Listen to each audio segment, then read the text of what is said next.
बिस्मिल्लाहिर्रहमानिर्रहीम। कपड़े को पाक करने का तरीका क्या है, मुलाज़ा फरमाएं। कपड़े पर अगर निजासत दलदार लगी हो, जैसे पाखाना, गोबर, खून वगैरह, तो धोने में गिनती की कोई शर्त नहीं है, बल्कि उसको दूर करना ज़रूरी है। अगर एक बार धोने से दूर हो जाए तो एक ही बार में पाक हो जाएगा। अगर 4-5 मरतबा धोने से दूर हो जाए तो 4-5 मरतबा धोना पड़ेगा। और अगर निजासत पतली हो तो 3 मरतबा धोने और 3 मरतबा बक़ुव्वत निचोड़ने से पाक होगा। क़ुव्वत के साथ निचोड़ने के ये माना है कि वो शख्स अपनी ताकत भर इस तरह निचोड़े कि अगर फिर निचोड़े तो उससे कोई कतरा ना टपके। अगर कपड़े का ख्याल करके अच्छी तरह नहीं निचोड़ा तो पाक ना होगा।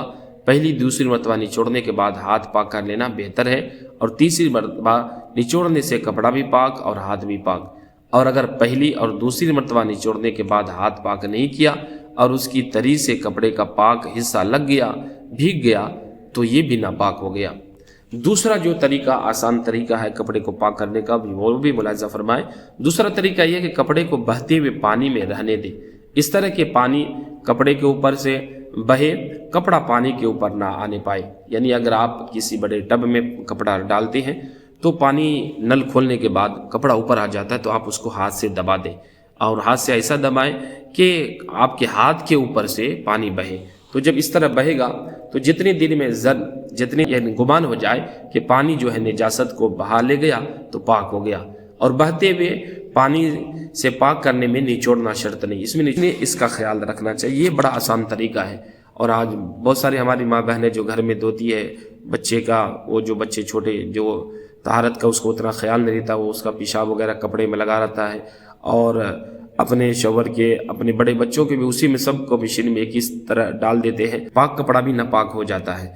तो इस तरह ना धोएं। इस तरह जब आप मशीन में धोते हैं सबको साथ, तो बाद में जब आप खंगालते हैं तो इस तरह खंगाल लिए बहते हुए पानी में कि आप अपना हाथ दबा दें और आपके हाथ के ऊपर से पानी बहे, तो इस थोड़ी देर में आपका कपड़ा पाक हो जाएगा। तो इस तरह आप पाक कर सकते हैं। जो निजासत जज्म नहीं होती तो उसको कैसे पाक किया जाता है, वो भी मुलाहिज़ा फरमाएं।